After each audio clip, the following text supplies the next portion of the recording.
Olá, bem-vindo ao canal. Hoje eu vou discorrer sobre a apresentação feita pelo Banco do Estado do Rio Grande do Sul, Banrisul, realizada há 2 dias atrás, onde fez a apresentação de seus resultados do primeiro trimestre de 2021. Para você que é ligado em ações do setor bancário, essa é uma ótima oportunidade para você verificar a avaliação dos resultados apresentados. E antes de começar, eu peço a você que está aqui no canal, que dê o seu like, me diga nos seus comentários se gostou ou não gostou e faça a sua inscrição. Bom, seguindo aqui com o Banrisul, esse é um banco que tem essa característica, já como diz a sua própria missão, de ser um banco voltado para o desenvolvimento social e econômico do Rio Grande do Sul. Então, por isso que ele já abre a sua apresentação fazendo referência às questões de sustentabilidade, investimentos nessas startups e outras questões de cunho social em voga na sociedade brasileira. Inicialmente, o banco faz uma primeira apresentação, e aqui me pareceu bastante interessante, que ele menciona esse crescimento da carteira de crédito rural. Isso se dá pelos motivos que ele mesmo elenca. Teve uma safra recorde no Rio Grande do Sul e os preços dos commodities com expectativas elevadas e firmes, batendo níveis históricos. Além disso, o banco menciona aqui, inicialmente, que pretende fazer um aperfeiçoamento no seu modelo de atendimento para atender especificamente ao segmento do agro, em particular no Rio Grande do Sul, mas no Brasil no geral. O banco ele ainda apresenta como é que anda o seu desenvolvimento digital. Aqui ele menciona o crescimento de seus usuários que fazem acesso aos serviços que estão nos meios digitais e o quanto vem crescendo nos últimos 3 meses o volume de transação de Pix. Ou seja, o banco já, inicialmente, na sua apresentação, já mostra que ele pretende fazer investimento nas questões de tecnologia para fazer o seu aprimoramento. Então, vemos aí um apelo do banco para ingresso na parte de era digital.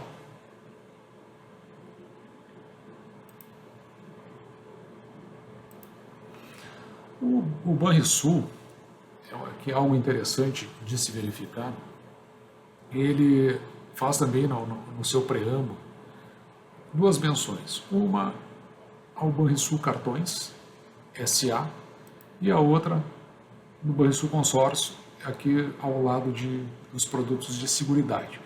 Por que o banco faz essas menções? Se nós formos verificar, o Banrisul ele controla 5 empresas. Uma delas é esse armazém um armazém geral, que é onde ele guarda materiais e faz movimentações de materiais, mas principalmente ele faz uma guarda de documentos e digitalização de documentos.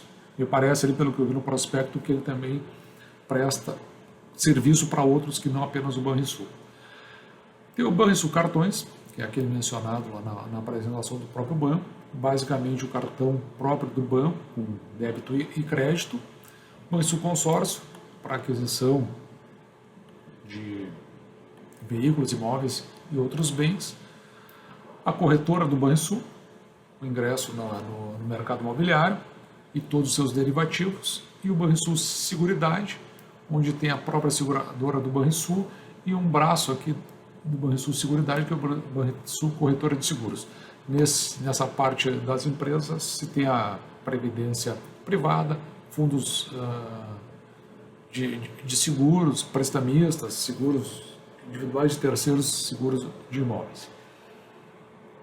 Muito bem, então o Banrisul ele fica dividido controla essas 5 companhias. Retornando aqui para a apresentação em si, então o que acontece na parte de cartões, o que nós acabamos verificando é que o Banrisul teve um crescimento no volume transacionado aqui de 7,7%, levando em consideração o seguinte aspecto. A gente pode ver que a questão do crédito está mais ou menos estável comparado trimestre a trimestre de 2020 e 2021. Entretanto, teve um crescimento significativo aqui nas transações de débito, ou seja, o débito cresceu mais que o crédito, o uso do débito parece estar mais consolidado. Além disso, houve uma antecipação de recebíveis de 1,1 milhão, totalizando 6,7%, o que também pode e deve gerar receita para o banco a partir dessa antecipação. Temos também aqui na parte de consórcio, que a gente pode verificar aqui, um crescimento trimestre a trimestre de 12% e um lucro líquido de 8,6%. Nos produtos de seguridade, no comparativo trimestre a trimestre, um crescimento de 10%, e nas receitas e comissões, um crescimento de 1,6%.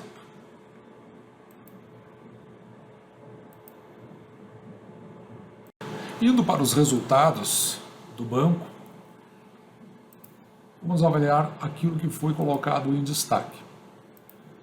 O banco coloca como destaque o lucro líquido do primeiro trimestre em 279 milhões nos últimos 12 meses, com um crescimento de 8,3% nessa apuração.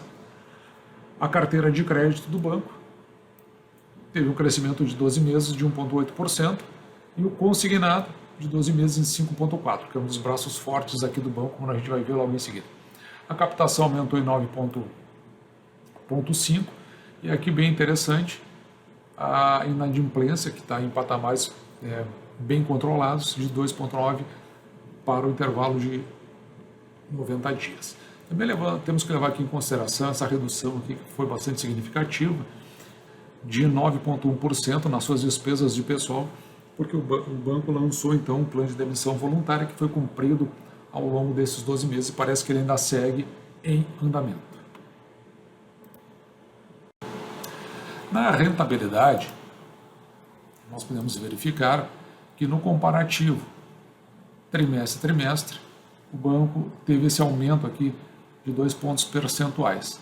No entanto, se nós formos verificar em relação ao trimestre anterior, teve esse decréscimo de 2,6 pontos percentuais. O retorno sobre os ativos, o retorno médio ajustado, teve na realidade teve uma estabilidade em relação ao mesmo trimestre ano passado, mas uma redução de 0,2 pontos percentuais em relação ao trimestre passado. O lucro líquido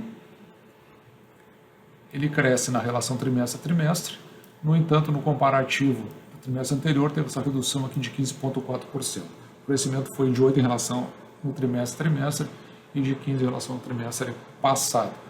A gente precisa ainda considerar, nesse intervalo aqui, onde teve a maior incidência, maior depressão, em função da pandemia da primeira onda.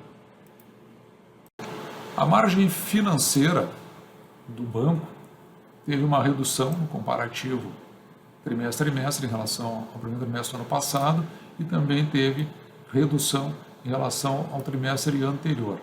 O banco levanta para isso, e em especial aqui a competição pelos consignados, pelos bancos menores que levam os consignados, porque ele é um dos pontos de captação forte do banco, e também essa variação aqui no aumento da taxa Selic. Na relação crédito-captação, interessante verificar aqui que a captação por pessoa física ela é de 66%, e na relação houve esse decréscimo, se nós formos comparar na relação trimestre a trimestre. Da mesma forma, se nós colocarmos na relação crédito-depósito, também teve esse decréscimo desde o trimestre passado. E o decréscimo teve uma continuidade aqui e entra numa faixa de estabilização. O que é interessante de nós verificarmos aqui? Que a captação, se considerar os últimos 12 meses, ela tem um aumento aqui, de 9,5%. Não obstante, é necessário que a gente saliente que nos últimos 3 meses teve uma redução de 2,7% nas captações. Nessa questão, o banco julgou como uma situação estável, uma situação sob controle, segundo a sua diretoria. Conforme foi mencionado lá na origem, a gente verifica o seguinte, essa relação aqui de redução da despesa administrativa, tanto no comparativo trimestre de 5,5% e também essa redução aqui dos últimos 3 meses na comparação com o trimestre anterior.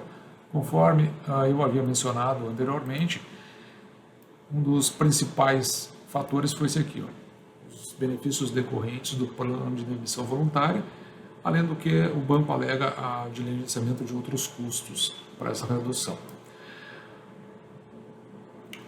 Também é necessário que se considere aqui que a receita de tarifas de serviço teve uma receita de tarifa de serviço teve uma redução de 5,1% na comparação trimestre a trimestre e de redução de 8% em relação ao trimestre anterior.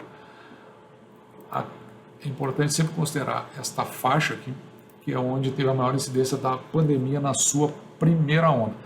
No entanto, o que o banco traz aqui é que na relação receita-despesas e tarifa de serviço, na verdade, o que advém de tarifas de serviço é suficiente para cobrir suas despesas de pessoal. Isso é o que o banco vem mencionando.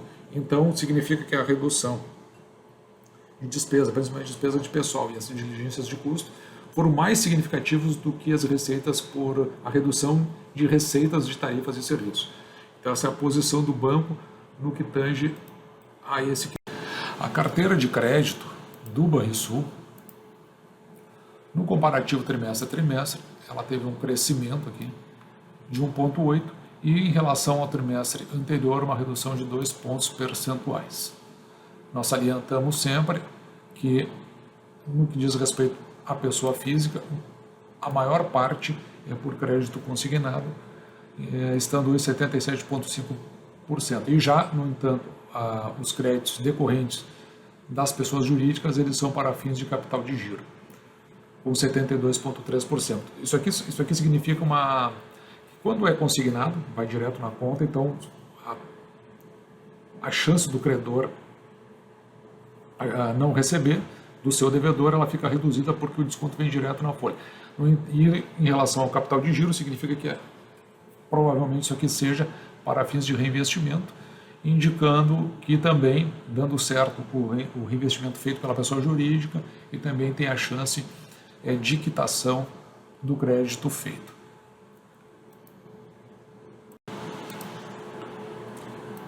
A evolução do crédito comercial, pessoa física, nos últimos 12 meses foi de 1,4% e de pessoa jurídica 2,2%, levando ainda em consideração que, se nós tomarmos em relação ao trimestre anterior, tem uma redução de 1,8% para a pessoa física e 5,2% para a pessoa jurídica. No entanto, a considerar os últimos 12 meses, porque dá mais consistência na avaliação do crédito, já que a gente pega o final da pandemia, final de ano, e depois a gente ainda pega essa entrada na segunda onda da pandemia e que realmente pode ter impactado os últimos 3 meses. Aqui nós temos a provisão de crédito do banco, onde nós temos o provisionamento, recuperado aqui trimestre a trimestre, sendo que 100%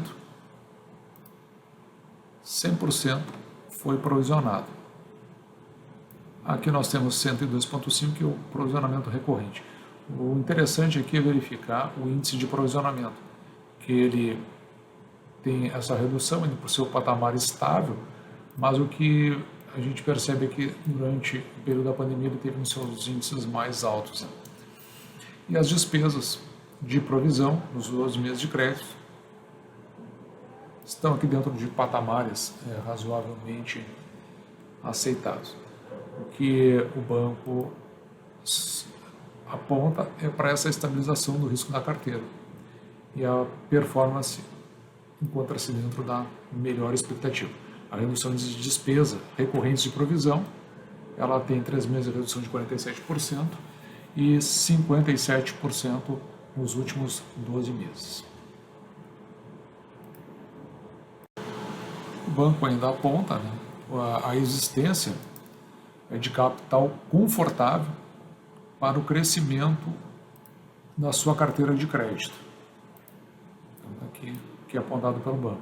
E o que a gente verifica é que o índice Basileia ele se mantém estável na relação trimestre-trimestre, ainda com uma perspectiva de chegar a 18,6%, hoje ainda, na data da apresentação, o banco considerando a possibilidade dos 14,8% do índice Basileia, está nos limites que são aceitáveis com vista ao crescimento da sua carteira de crédito. Um fato bastante interessante a se salientar, ele se dá justamente na quantidade de agências do banco, desde junho de 2019, se nós formos verificar, essa quantidade chega a 502 agências. O que foi colocado na apresentação é que o banco teve redução tanto em agências quanto em postos de atendimento. Esses postos aqui foram 2 reduzidos, né? E já durante essa reestruturação que está sendo feita desde sempre, praticamente, no banco, são 14 agências, 30 pontos de atendimento encerrados, e 7 pontos de atendimento aqui foram remodelados para fins de salas de negócio. Importante aqui que elas têm uma finalidade específica, porque o banco ele tem uma tendência de investimento no agronegócio, conforme foi colocado bem na origem desse vídeo. Então o banco tenta reforçar esses escritórios especializados para fins de atendimento especificamente a esse tipo de cliente. Mas você pode estar se perguntando como é que fica a questão para fins do investidor. Então a gente vai fazer uma análise agora para finalizar em relação à situação perante a intenção do investidor. É importante que se saliente que esse é um banco que ele é controlado pelo Estado do Rio Grande do Sul, pelo governo do Estado do Rio Grande do Sul. Ele ainda tem a sua maior quantidade de ações são ações preferenciais, e essas ações não dão direito a voto, a imensa maioria na classe B, e ainda tem 1,87% de ações ordinárias que estão colocadas dentro do mercado para aquisição, particularmente nessas aí que eu tenho investido, depois eu vou mostrar lá na minha carteira. Pois muito bem, o que me parece bastante significativo aí é nós apontarmos para fins da nossa análise que o banco possui essa quantidade aqui de ações, a questão que ele tem disponibilizado. Vamos partir então do lucro líquido do banco, que foi apontado aqui nos últimos 12 meses. Então, esse lucro nós vamos colocar aqui na nossa calculadora, que esse lucro ele totaliza 727.480.000, então de lucro líquido dos últimos 12 meses. Sabemos que o banco, ele também, em média, ele tem um payout de 39,69%. Eu trabalho na média, mas se você quiser também utilizar o payout atual, você pode utilizar. Eu prefiro da média porque ele me passa uma relação de maior confiabilidade. O que isso aí significa, então? Que o que nós temos que considerar aqui, desse valor total do lucro líquido dos últimos 12 meses, o que nos interessa é apenas o valor que é dado aos acionistas, sob a forma de dividendos ou sob a forma de juros sobre capital próprio. Então seria 0,3969. Então esse é o valor a ser distribuído por ação. Lembrando que o número de ações que o banco tem é de 4,9 milhões. Então, o que nós vamos fazer em seguida? Nós iremos tomar o valor que normalmente é disponibilizado, segundo o payout do banco, e dividir esse valor pelo número de ações disponíveis. Então, a tendência é que o banco venha a pagar 70 centavos por ação em decorrência do lucro dos últimos anos. Com isso, nós vamos chegar aquilo que nós nos propomos a pagar no máximo por ação. Diante desse valor, então, como eu já havia colocado, que é o que vai ser pago por ação, nós vamos encontrar qual é o valor máximo que nós podemos pagar pela ação no mercado.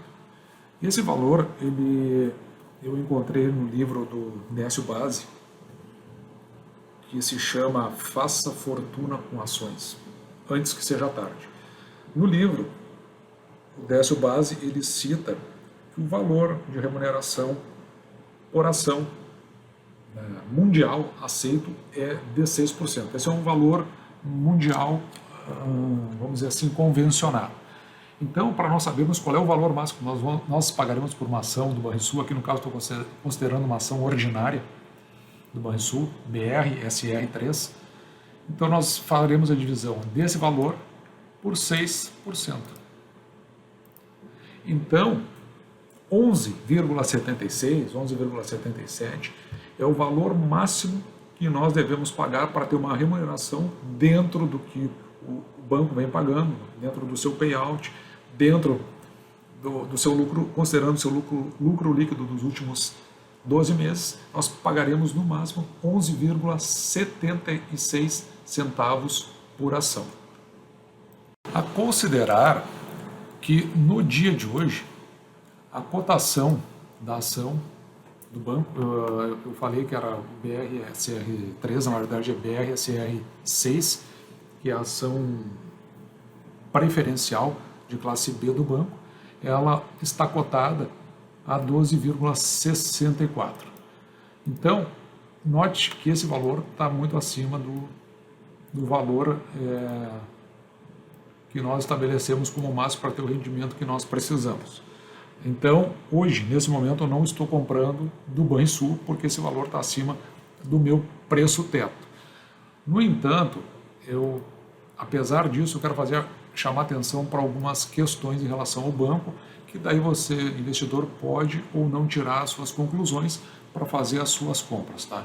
Então, eu queria que você observasse esses detalhes que eu vou citar logo a seguir. Nessa reportagem do Jornal do Comércio, ela é do dia 27 de abril passado, 27 de abril agora há pouco.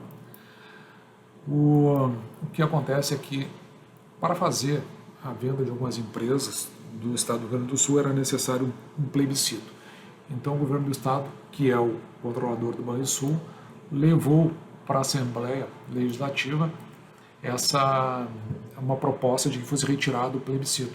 Então, conforme a gente pode verificar aqui, com 33 votos, votos favoráveis, então foi retirada a necessidade de plebiscito. Isso aqui é uma votação que foi feita em primeiro turno. Então, estamos aguardando o segundo turno dessa votação para que se retire o plebiscito para a venda de algumas empresas do Rio Grande do Sul, que entre elas está a Companhia Rio Grandense de Saneamento, a processadora de dados do município e o Banrisul. Então, em isso ainda pleno, parece que a tendência é que o governo do estado do Rio Grande do Sul vá à liquidação da empresa, no caso, uma possível privatização. Também se coloca ainda um fato relevante publicado em fevereiro do banco, onde o governo do estado do Rio Grande do Sul ele pede uma repactuação da folha de pagamento do estado, porque a folha de pagamento do estado ela é exclusiva do Banrisul. Então, o que o banco decidiu fazer, né? Quem solicita o interesse sobre isso é o próprio governo do estado do Rio Grande do Sul. E o banco, então, ficou de fazer uma manifestação sobre isso, de maneira que ele acabou nomeando. Consequentemente, o Banrisul ele acabou deliberando pela aprovação da Constituição de um comitê especial independente, a ser composto exclusivamente por membros do Conselho de Administração, como já te asseguraram a coordenação dos trabalhos que avaliem a rediscussão e ou deliberação de um novo termo contratual no tocante à cessão de serviços relacionados à folha de pagamento do Estado. Então, esse contrato, o último foi feito em 2016, o banco pede que, pelo decurso do tempo, acabe sendo reavaliada essas questões, que envolve pagamentos. Então, nós temos, por um lado, um encaminhamento da Assembleia para que retire o plebiscito para a venda do Banrisul, por outro, essa questão da discussão dos valores do Banrisul. Lembrando que existe a possibilidade de conflito de interesse, então por isso que é nomeada uma comissão independente para fazer essa avaliação, de maneira que isso aqui pode, de alguma forma, impactar nos valores do banco, mas, por outro lado, também a gente pode considerar a intenção do governo de fazer a venda da companhia. Então, dito isso, né, eu faço aqui o fechamento para que você possa entender se vale a pena ou não você entrar no Banrisul. Nesse momento eu não estou comprando, porque os valores estão altos, mas eu estou considerando também avaliar a questão de uma venda e uma possível valorização do banco. Então isso é tudo que eu tinha para dizer em relação ao Banco do Estado do Rio Grande do Sul. Se você gostou, clique. Se você não gostou, também avise, faça o seu comentário, inscreva-se no canal e eu volto em breve fazendo considerações em especial sobre o Fundo de Investimento Imobiliário de agências do próprio Banrisul, que, como a gente viu, vem reduzindo o número de agências. Espero você no próximo vídeo. Um grande abraço!